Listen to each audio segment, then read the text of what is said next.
사도신경 신앙고백하심으로 5월 4일 목요일 새벽 기도회를 살아계신 하나님 앞에 올려드리겠습니다. 나는 전능하신 아버지 하나님, 천지의 창조주를 믿습니다. 나는 그의 유일하신 아들 우리 주 예수 그리스도를 믿습니다. 그는 성령으로 잉태되어 동정녀 마리아에게서 나시고 본디오 빌라도에게 고난을 받아 십자가에 못 박혀 죽으시고 장사된 지 사흘 만에 죽은 자 가운데서 다시 살아나셨으며 하늘에 오르시어 전능하신 아버지 하나님 우편에 앉아 계시다가 거기로부터 살아있는 자와 죽은 자를 심판하러 오십니다. 나는 성령을 믿으며 거룩한 공교회와 성도의 교제와 죄를 용서받는 것과 몸의 부활과 영생을 믿습니다.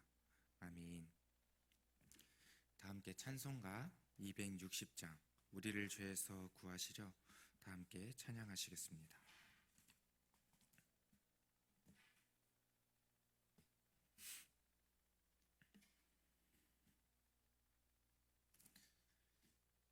우리를 죄에서 구하시려 주 예수 십자가 지셨으니 기쁘게 부르세 할렐루야. 나 구원 얻었네. 찬송하세 찬송하세 주님 나를 구하셨네. 찬송하세 찬송하세 주가 구원하셨네. 우리를 주께서 구했으니 이전에 행하던 악한 일과 주하고 더러운 모든 죄를 온전히 버렸네. 찬송하세 찬송하세 주님 나를 구하셨네. 찬송하세 찬송하세 주가 구원하셨네. 나 지금 죄에서 사함받아 거룩한 백성이 되었으니 이 육신 장막을 벗을 때도 겁날 것 없겠네. 찬송하세 찬송하세 주님 나를 구하셨네. 찬송하세 찬송하세 주가 구원하셨네. 우리가 이 세상 떠날 때에 예수의 손목을 굳게 잡고 영원히 즐거운 천국에서 주 함께 살겠네. 찬송하세 찬송하세 주님 나를 구하셨네. 찬송하세 찬송하세 주가 구원하셨네. 아멘.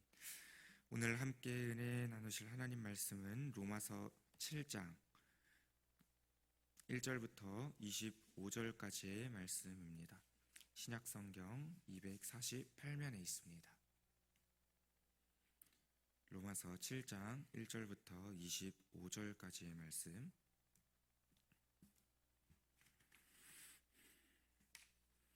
네, 우리가 한 목소리로 합독하여 올려드리도록 하겠습니다. 시작.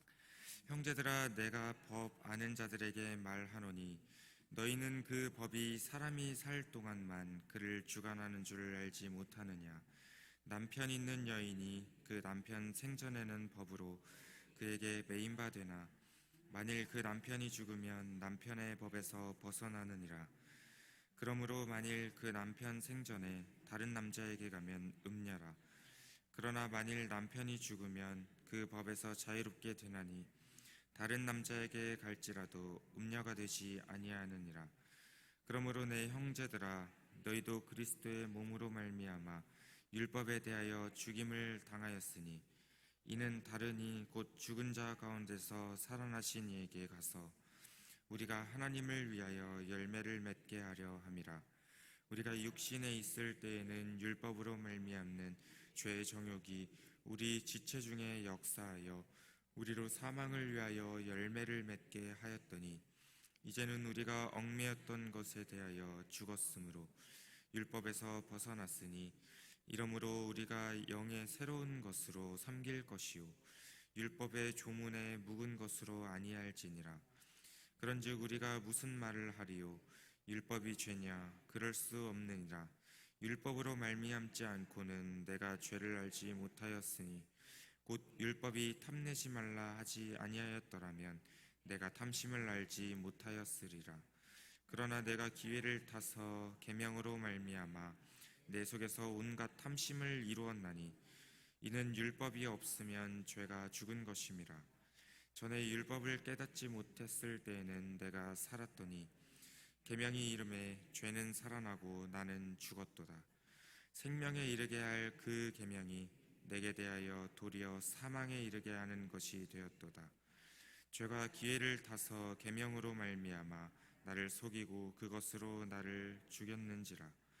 이로 보건대 율법은 거룩하고 계명도 거룩하고 의로우며 선하도다. 그런즉 선한 것이 내게 사망이 되었느냐? 그럴 수 없느니라. 오직 죄가 죄로 드러나기 위하여 선한 그것으로 말미암아 나를 죽게 만들었으니 이는 계명으로 말미암아 죄로 심히 죄되게 하려 함이라. 우리가 율법은 신령한 줄 알거니와 나는 육신에 속하여 죄의 아래에 팔렸도다. 내가 행하는 것을 내가 알지 못하노니 곧 내가 원하는 것은 행하지 아니하고 도리어 미워하는 것을 행함이라. 만일 내가 원하지 아니하는 그것을 행하면 내가 이로써 율법이 선한 것을 시인하노니 이제는 그것을 행하는 자가 내가 아니요 내 속에 거하는 죄니라.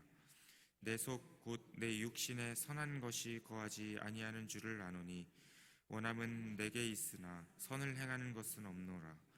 내가 원하는 바 선은 행하지 아니하고 도리어 원하지 아니하는 바 악을 행하는도다. 만일 내가 원하지 아니하는 그것을 하면 이를 행하는 자는 내가 아니요 내 속에 거하는 죄니라. 그러므로 내가 한 법을 깨달았노니 곧 선을 행하기 원하는 나에게 악이 함께 있는 것이로다. 내 속사람으로는 하나님의 법을 즐거워하되 내 지체 속에서 다른 한 법이 내 마음의 법과 싸워 내 지체 속에 있는 죄의 법으로 나를 사로잡는 것을 보는도다. 오라, 나는 곤고한 사람이로다. 이 사망의 몸에서 누가 나를 건져내랴? 우리 주 예수 그리스도로 말미암아 하나님께 감사하리로다. 그런즉 내 자신이 마음으로는 하나님의 법을 육신으로는 죄의 법을 섬기노라. 아멘. 네, 우리가 계속해서 로마서에 대해서 함께 말씀을 나누고 있습니다. 화요일부터 우리가 쭉 계속해서 이제 죄에 대해서 우리가 함께 말씀을 나누었었는데 오늘은 이제 율법이 중심이 되어서 죄와 함께 이제 율법과 죄의 관계에 대해서 함께 말씀을 나누어 보려고 합니다. 우리가 함께 살펴본 로마서 7장은 이신득이의 원리에 의해서 우리가 모두가 의롭다함을 얻었잖아요. 그래서 의롭다함을 얻은 성도와 또 율법의 관계에 대해서 그리고 우리 성도들이 성화의 과정 중에 있어서 율법의 기능이 무엇인지를 오늘 로마서 7장은 우리에게 말씀해주고 있습니다. 화요일부터 계속 목사님과 함께 이제 말씀을 나누어서 아시겠지만 우리 성도는 그리스도 예수께서 우리를 대신하여 죄값을 치러 주셨죠. 그 대속의 은혜로 다시금 죄값을 치를 필요가 없다고 말씀해 주셨습니다. 그러면서 동시에 우리는 죄에 대하여도 죽었고 또 형벌을 받게 하는 율법에 대해서도 죽었으며 율법의 얽매임으로부터 우리 모두가 성도는 자유함을 얻었다고 말씀하고 있습니다. 그래서 이제 오늘 로마서 7장에서는 율법의 기능에 대해서 설명을 해주고 있습니다. 죄인들을 정죄하고 죄의 형벌을 받게 한다고 해서 율법 자체가 죄는 아니라고 바울은 오늘 우리에게 말씀해주고 있습니다. 오히려 타락한 죄의 본성 때문에 율법이 명시한 대로 우리가 지키지 못하고 또 그렇게 살지 못하고 육신에 속하여서 범죄하고 있는 우리 자신이 죄라고 말씀하고 있습니다. 그러면서 사도 바울이 이렇게 고백합니다. 율법이 일러준 대로 범죄하지 않기 위해서는 우리가 부단히 노력하고 있음에도 불구하고 우리 성도들은 여전히 부패한 속성을 가지고 있다. 그리고 이 부패한 속성을 가지고 있는 육신에 속해져 있다 보니까 어쩔 수 없이 우리 인간은 죄를 짓게 되고 실패하게 된다라고 말씀하고 있습니다. 그런데 우리가 이런 실패를 경험하지만 실패한다고 해서 좌절하고 낭망하고 있어야 되냐? 바울은 그렇지 않다라고 말씀하고 있는 거죠. 우리가 실패를 경험한다 할지라도 끝까지 해야 할 것이 있는데 바로 죄와 싸워 이겨야 한다라는 것입니다. 그래서 우리가 죄와 싸워서 이기려고 한다면 우리 스스로도 노력이 필요하고 또 우리가 율법을 통해서 이 죄에 대해서 알아야 된다고 사도 바울은 우리에게 오늘 말씀을 통해서 교훈해주고 있는 것입니다. 오늘 본문을 조금 더 구체적으로 나누어 보려고 하는데요. 크게 두 가지로 설명드리려고 합니다. 첫 번째는 소속의 문제입니다. 성경에서 오늘 말씀에서 남편과 아내의 관계 또 소속의 관계를 등장시키는 이유가 있습니다. 죄와 인간의 관계를 설명하기 위해서 남편과 아내의 관계에 대해서 말씀을 하고 있는 건데요. 남편은 아내에게, 아내는 남편에게 소속되어 있기에 서로가 서로에게 소속되어 있어서 좋은 의미로 맺어져 있는 게 부부잖아요. 그래서 서로가 서로에게 벗어날 수 없는 관계 가운데 있는데 이와 같이 인간이 구원을 받기 전에는 죄에게 소속되어 있었습니다. 그래서 이 죄인들은 하나님을 모르고 또 죄를 알지 못했습니다. 오직 인간은 자신만 아는 존재였다라고 하는 것이죠. 만약 어떤 일이 잘 되면 자신이 열심히 해서 잘 됐다라고 이야기합니다. 그 이유는 인간은 자기 자신만 알고 있기 때문입니다. 만약 어떤 일이 잘못되면 내가 실수했고 내가 잘못했다라고 하면서 자기 자신을 탓합니다. 왜냐하면 우리 사람은 우리만 볼 수 있기 때문입니다. 그러나 성경은 인간뿐만 아니라 인간을 넘어서 하나님을 말하고 죄에 대해서 이야기를 하고 있습니다. 우리 사람은요, 사람에 대해서만, 나 자신만 볼 수 있기 때문에 나 자신에 대해서만 이야기하지만 성경은 인간과 하나님, 인간과 죄, 아니 인간 그 이상을 말씀하고 있는데요.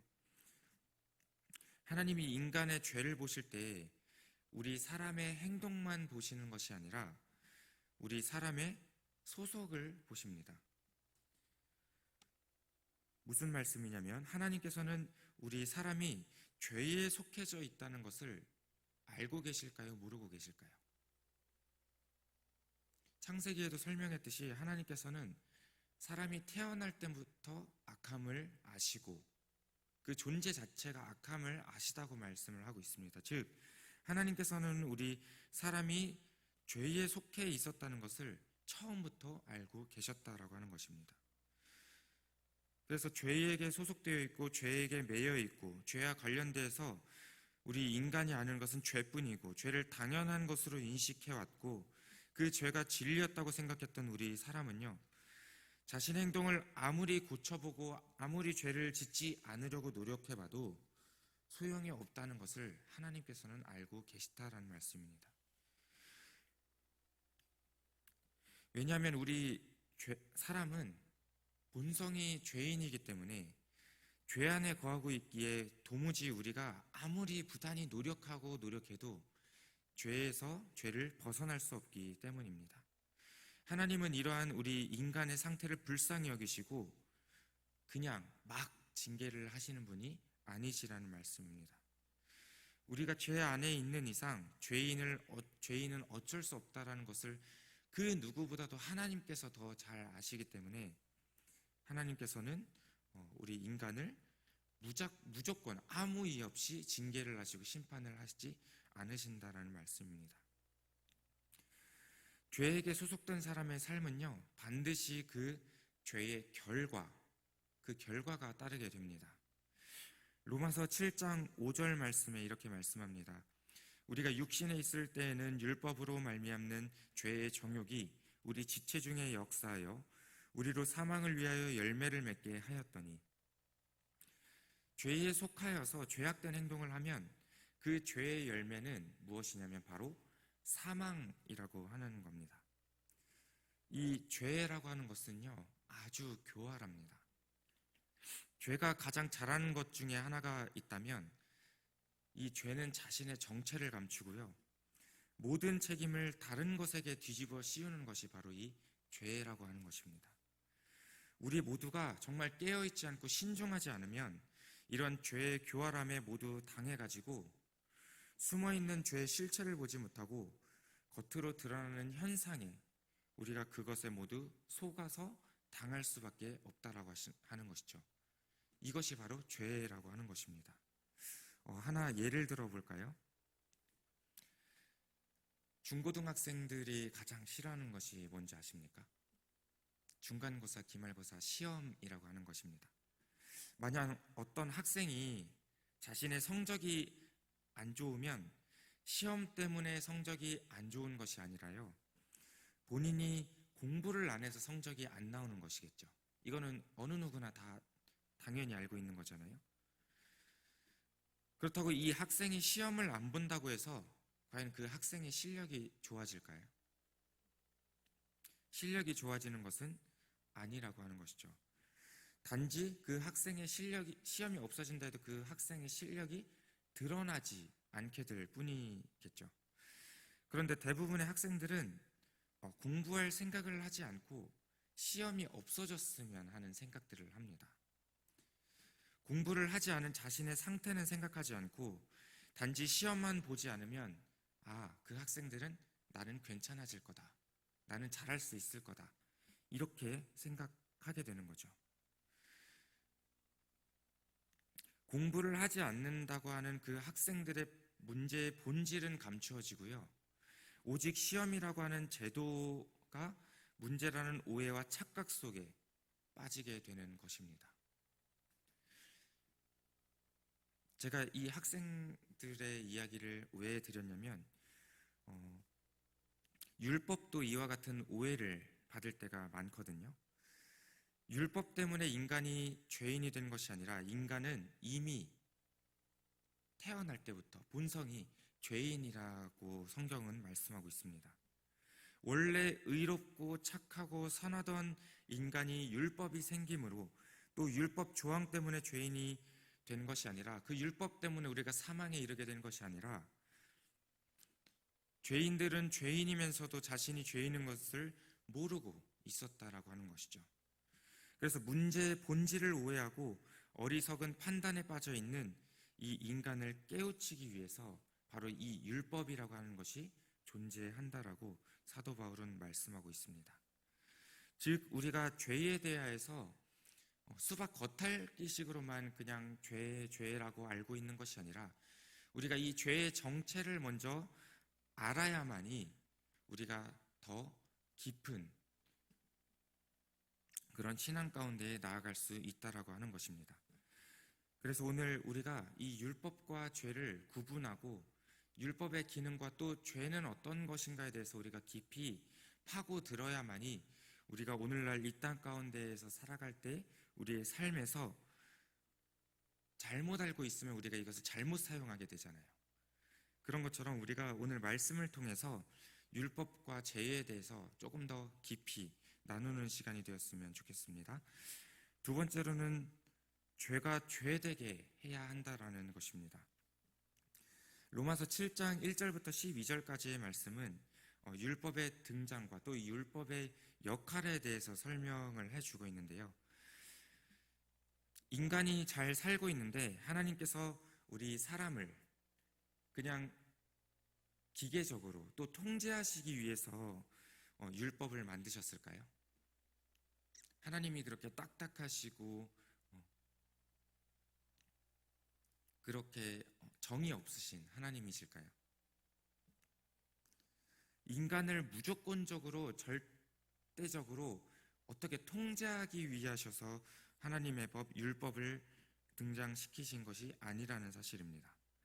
사람들은 이미 죄를 짓고 있는데도 자신들이 죄를 인식하고 있지 못할 때 그 죄라는 것을 지적하고 또 죄라는 것을 가르쳐 주시고 이것은 죄다라고 분별할 수 있게 그 장치를 해 주신 것, 그것이 바로 율법이라고 하는 것입니다.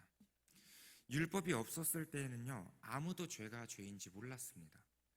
인간이 죄악된 행동을 보면 불평하고 또 그들을 심판하고 자기들끼리 비판할 뿐이었지 근본적인 원인이 죄라고 그 어느 누구도 아무도 생각하지 못했다라는 말씀입니다.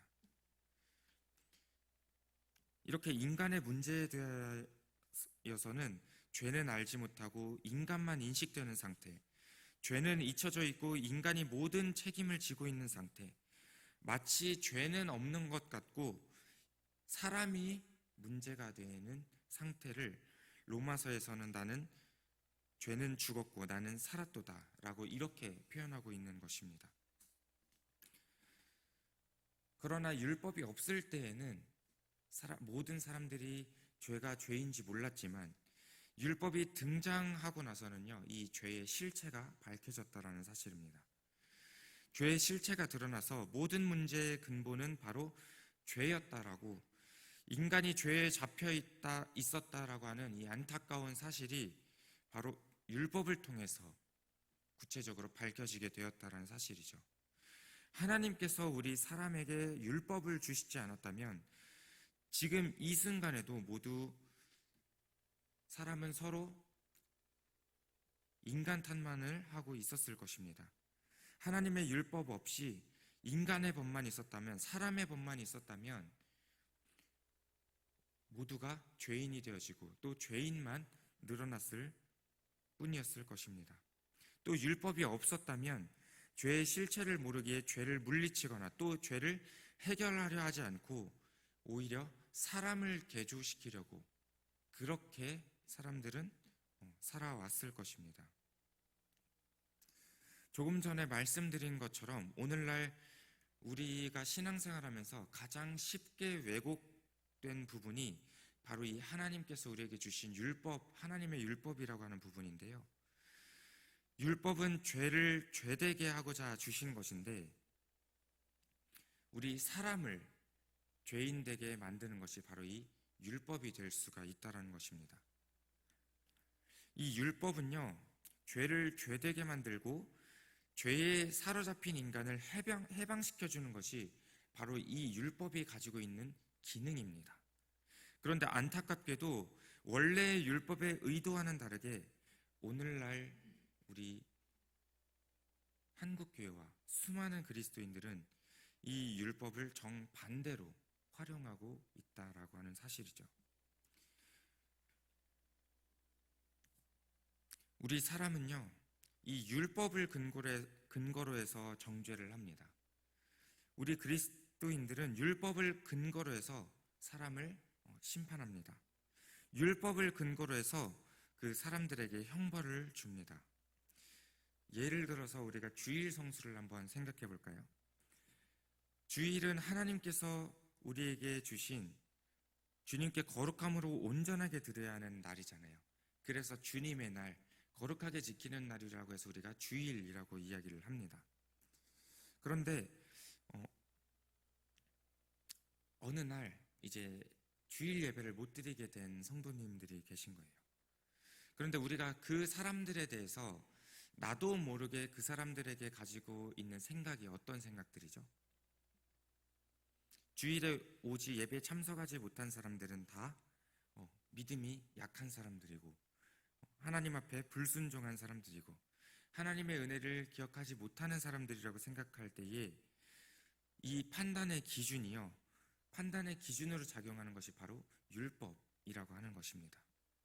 그렇다면 이 율법은 우리가 잘못 사용하고 있다라고 하는 말씀입니다. 율법을 바르게 사용하면 이렇습니다. 오늘날 많은 분이 예배에 참석하지 못하셨는데 오늘도 죄가 성도님의 마음을 흔들어 놓았군요. 성도님들은 교회에 정말 오고 싶었는데 성도님들의 그 발목을 죄가 붙잡고 있었군요. 오늘 나오지 못한 분들에게 이 복음에 대해서 잘 알려주셔서 다음 주에는 죄를 이길 수 있도록 여러분들께서 도와주세요. 이렇게 말하는 것이 이 율법의 기능을 올바르게 사용한다라는 것이죠. 처음에 제가 말씀드린 것과 두 번째 말씀드린 것의 차이점을 좀 아시겠나요? 우리는 주일 성수를 하지 못한 사람에 대해서 판단하고 정죄하고 율법을 통해서 그 사람을 심판했습니다. 그 사람을 우리가 잣대를 들이댔습니다. 하지만 이 율법의 기능을 올바르게 사용하면 그 사람에 대해서 잘못된 것이 아니라 그 사람을 올가매고 그 사람이 죄에 의해서 이렇게 하고 있다라는 것에 대한 죄를 지적했다라고 하는 것이죠. 차이점을 혹시 아시겠나요? 우리 기독교는요, 정말 세상과는 다르게 세상이 알지 못하는 이 죄라고 하는 것에 대해서 실체를 알고 있는 유일한 종교가 바로 우리 기독교입니다. 그래서 어떤 상황을 분석할 때에는 세상과는 전혀 다른 분석이 나올 수밖에 없는 것이죠. 세상 사람들은요, 이 죄라는 것에 대해서 알지 못합니다. 그래서 잘 되면 그 사람이 잘했다, 못 되면 그 사람이 잘못했다고 말을 할 수 있을 뿐이죠. 그러나 우리 교회는, 우리 기독교는 세상과는 다른 곳이라는 사실입니다. 잘 되면 하나님이 은혜를 주신 것에 감사할 줄 알고요. 못 되면 사람이 잘못한 것이 아니라 사람을 올가매고 있는 그 죄가 또 간교를 부렸다고 죄에 대해서 책망하는 것이 바로 우리 기독교라고 하는 사실입니다. 그래서 우리 교회는 사람을 미워하거나 사람 간의 정죄를 하거나 사람들 간의 싸움이 일어나지 않는 곳이 바로 이 교회라고 하는 곳입니다. 그런데 만약에 교회 안에서 내부에 갈등이 일어나고 싸움이 일어나고 다툼이 일어나고 분열이 일어난다면 또 사람과 사람끼리에 여러 가지 문제가 발생한다면요, 이것은 그 교회가 율법의 기능을 아주 잘못 오용해서 사용하고 있다라고 하는 사실입니다. 율법을 잘 사용한다면 우리가 세상과는 다르게 교회 안에서 사람을 미워하거나 사람 간에 정죄하거나 사람 간에 갈등이 일어날 수 없다라고 하는 사실이죠. 이것이 바로 율법의 기능입니다. 로마서 7장 18절에서 20절 말씀에 이렇게 말씀합니다. 내 속 곧 내 육신에 선한 것이 거하지 아니하는 줄을 아노니 원함은 내게 있으나 선을 행하는 것은 없노라. 내가 원하는 바 선은 행하지 아니하고 도리어 원하지 아니하는 바 악을 행하는도다. 만일 내가 원하지 아니하는 그것을 하면 이를 행하는 자는 내가 아니요 내 속에 거하는 죄니라. 어느 누가 죄를 내가 짓고 싶어서 짓겠어요? 어느 누가 이 죄에 대해서 정말 손쉽게 이것을 우리가 죄를 지으면서 살아갈 수 있겠습니까? 그래서 율법은 죄로 죄되게 하고 인간을 정죄하지 아니하고 사람을 정죄하지 아니하고 도리어 사람에게 자유와 해방을 주는 것이 바로 이 율법이라고 하는 것입니다. 우리가 신앙생활을 함에 있어서 모든 것의 문제는요, 이 사도 바울은 죄라고 콕 집어서 이야기해주고 있습니다. 문제는 죄이지 절대로 사람이 문제가 되지 않는다라고 오늘 말씀을 통해 우리에게 교훈해주고 있다는 것이죠. 그래서 바울은 21절 말씀에 내가 한 법을 깨달았으니 곧 선을 행하기 원하는 나에게 악이 함께 있음이라.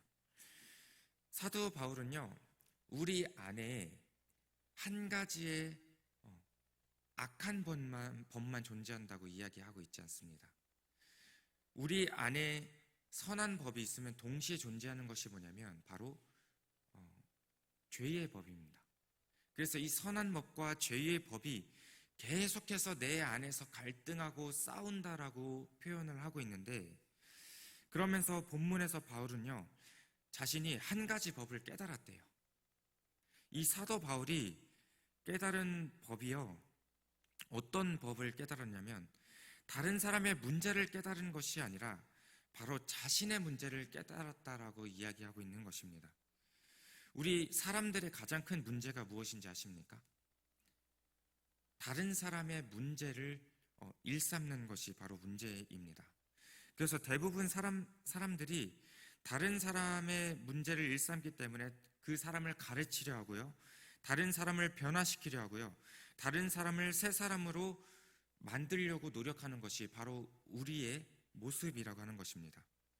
개혁하자라고 하는 사람은 언제나 많아 넘치는데 자기 자신이 개혁되어야 한다라고 말하는 사람은 거의 보기 드물다라고 하는 것입니다. 이렇게 사도 바울은 다른 사람의 문제를 깨달은 것이 아니라 자신의 문제점을 깨달았다라고 하는 면에서 한 가지 법을 깨달았다라고 오늘 말씀에서 말씀하고 있는 것입니다. 근데 이것을 깨달으면 우리가 늘 다른 사람의 문제를 문제 삼지 않고 자기 자신을 문제 삼을 수 있다라고 하는 것이죠. 그래서 상대방을 따지지 않고 상대방과 논쟁하지 않으며 또 상대방과 그 어떤 분열과 갈등이 생기지 않을 수 있다라고 하는 것입니다. 물론 남을 문제 삼기보다는 자신이 문제라고 하는 자신이 문제다라는 것을 알아야 한다는 것은 세상에서도 통용되고 세상 사람들도 그렇게 말씀하고 있는 말씀입니다. 그러나 우리 기독교는 한 발 더 내딛어서 자기 자신을 문제 삼는 정도가 아니라 더 나아가서 자신을 조종하고 있는 이 죄를 문제 삼는 것까지 나아가야 한다는 것이죠. 즉 문제는 죄라고 하는 것입니다. 내 안에서 거하고 있는 이 죄가 우리를 문제되게 한다는 것이죠. 제가 조금 전에 말씀드렸던 것처럼 바울은 22절, 23절에 이렇게 고백하고 있습니다. 내 속사람으로는 하나님의 법을 즐거워하되 내 지체 속에서 다른 한 법이 내 마음의 법과 싸워 내 지체 속에 있는 죄의 법으로 나를 사로잡는 것을 보는도다. 아멘. 우리가 죄가 문제가 된다는 것을 모르면요, 다른 사람을 비판하게 되고 다른 사람을 정죄하게 되고 자신을 문제 삼으면 죄책감에 빠지거나 또 자신에 대한 무기력감에 빠질 수도 있습니다. 그러니까 이 죄에 대한 정체를 모르면요, 어느 방편으로나 우리가 잘못하고 우리가 실패할 수 있다라는 것이죠. 내 안에서는 자꾸 다른 한 법과 죄의 법이 싸워가지고 정말로 내 속에서는 계속해서 싸우게 되고 갈등하게 되고 갈등을 조장하고 정말 우리가 신앙생활함에 있어서 어렵게 만들고 그렇게 문제 삼게 하는 것이 바로 내 안에 거하는 죄인데, 그 죄에 대해서 우리가 명확하게 알지 못하면요, 우리는 어느 순간에 이 죄로 인해서 실패할 수밖에 없다라고 하는 것입니다. 사도 바울은 이것을 알았어요. 사도 바울은 죄에 대해서 알고 있었고 또 율법이라고 하는 것에 대해서 명확하게 알고 있었기 때문에 오늘날 우리에게 이렇게 정확하게 권면해주고 선포해 주었던 것입니다.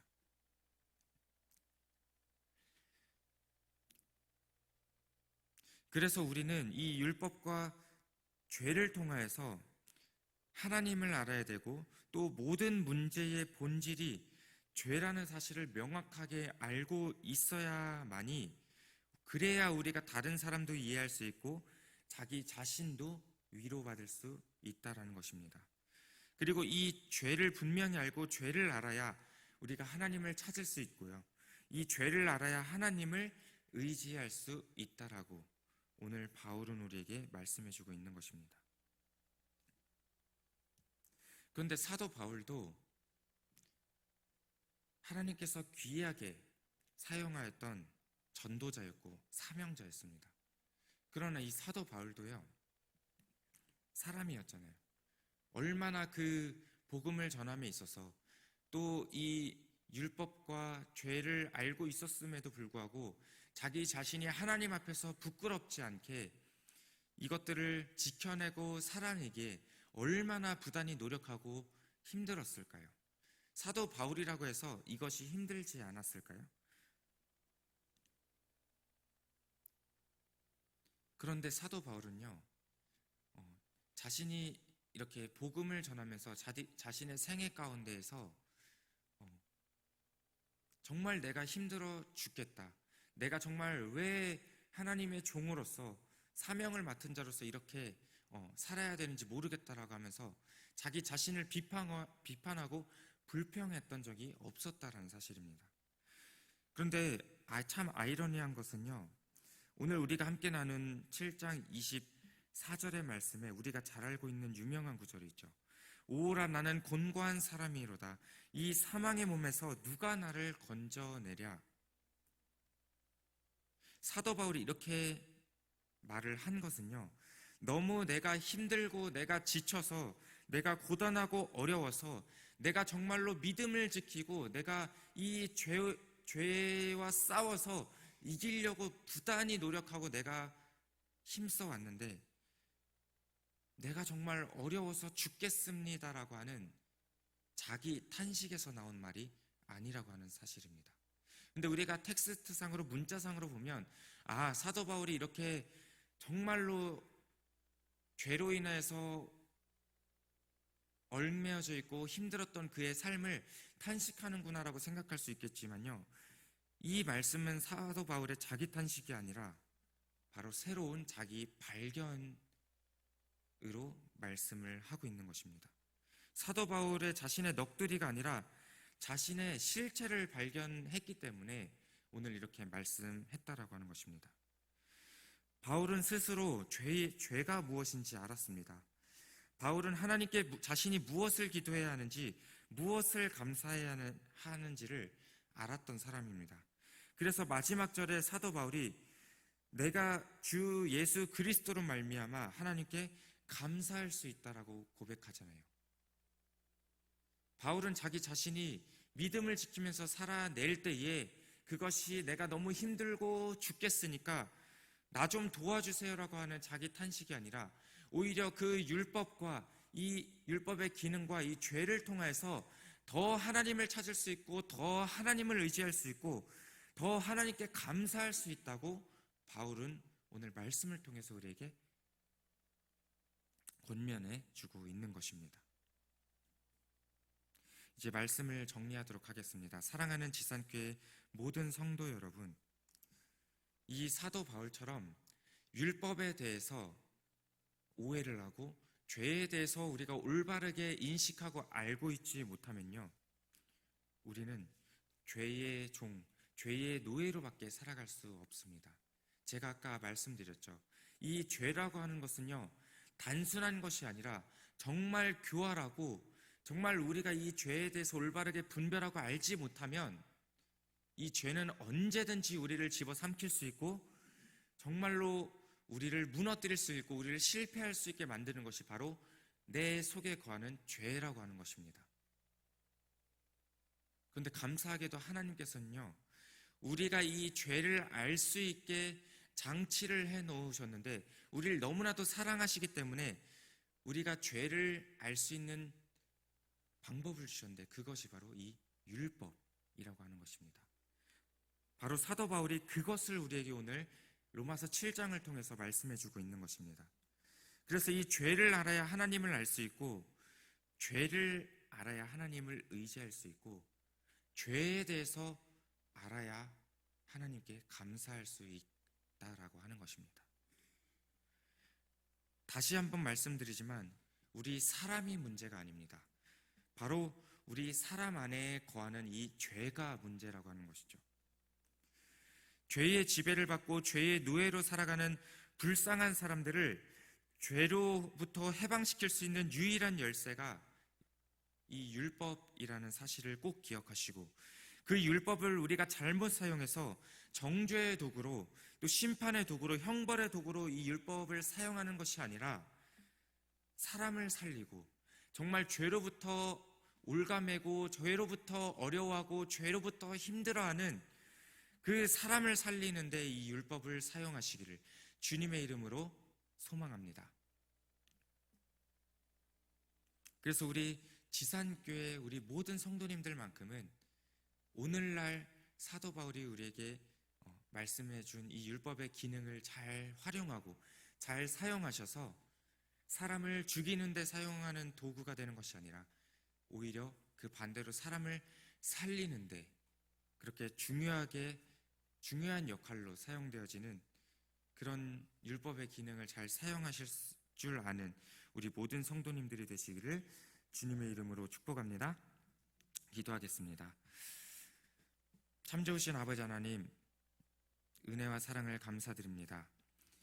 오늘 로마서 7장 말씀을 통하여서 우리가 잘못 오해하고 있었던 이 율법의 기능을 다시 바로잡고, 또한 죄는 무엇인지, 그 죄에 대해서 우리가 어떻게 대항해야 하는지를 오늘 말씀을 통해 깨달았습니다.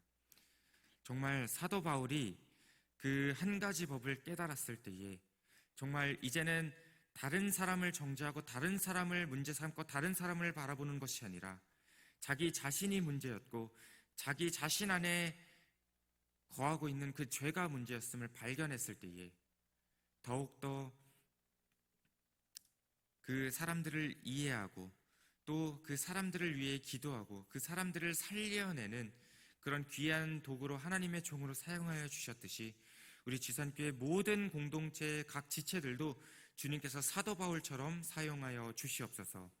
그래서 우리가 이 율법의 기능을 올바르게 사용하여서 정말 교회 내에서 분열과 조장과 갈등과 싸움이 일어나는 것이 아니라 오히려 화해와 위로와 격려와 그 이해관계 속에서 우리 지산 공동체가 더욱더 굳건하게 세워지는 우리 모두가 되어줄 수 있도록 주님, 우리 한 사람 한 사람 사용하여 주시옵소서.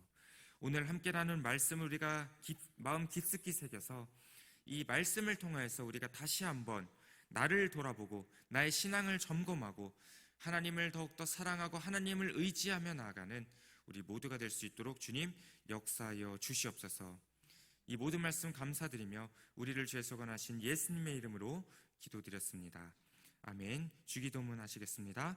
하늘에 계신 우리 아버지, 아버지의 이름을 거룩하게 하시며 아버지의 나라가 오게 하시며 아버지의 뜻이 하늘에서와 같이 땅에서도 이루어지게 하소서. 오늘 우리에게 일용할 양식을 주시고 우리가 우리에게 잘못한 사람을 용서하여 준 것 같이 우리 죄를 용서하여 주시고 우리를 시험에 빠지지 않게 하시고 악에서 구하소서. 나라와 권능과 영광이 영원히 아버지의 것입니다. 아멘. 네, 오늘은 목요일입니다. 목요일은 다음 세대를 위해서 기도하는 날입니다. 지금 다음 세대가 거룩함을 잃어버리는, 점점 더 거룩함을 잃어버리는 세대로 전락하고 있습니다. 또 다음 세대가 정말로 지금처럼 이렇게 간다면 하나님을 알지 못하는 그런 세대가 되어 버릴 수 있습니다. 그렇기 때문에 우리 성도님들의 다음 세대를 향한 기도가 절실합니다. 예수님께서 십자가를 지고 가실 때 여자들이 울고 있었잖아요. 그때 예수님께서 이렇게 말씀하셨습니다. 예루살렘의 딸들아, 나를 위하여 울지 말고 너희와 너희 자녀를 울라고 말씀하셨습니다. 지금 이 시대는요, 이 다음 세대들은 정말 성도님들의 간절한 기도가 필요한 시대입니다. 누가 이 방황하고 죄에 빠져있는 이 자녀들을 위해서 기도하겠습니까? 누가 그들을 하나님께로 인도해낼 수 있겠습니까? 바로 우리가 그 다음 세대를 세우고 살릴 수 있는 사명자로서 부르심을 받은 줄로 믿습니다. 그래서 이 우리 모두가 하나님 앞에서 부끄럽지 않게 또 다음 세대를 위해서 그들이 복음을 알고 하나님을 알아서 예수 그리스도의 군사로 세워질 수 있도록 그렇게 다음 세대들을 위해서 함께 기도해 주셨으면 좋겠습니다. 그리고 다임 목사님께서 지금 캐나다 출타 중이신데 사역 잘 마치고 무사히 복귀하실 수 있도록 함께 기도해 주셨으면 좋겠습니다. 우리가 함께 다음 세대를 위해서 기도하시면서 우리가 자유롭게 기도하시다가 돌아가도록 하겠습니다. 기도하시겠습니다. 고맙고 사랑이 많으신 아버지 하나님, 은혜의 사랑을 감사드립니다.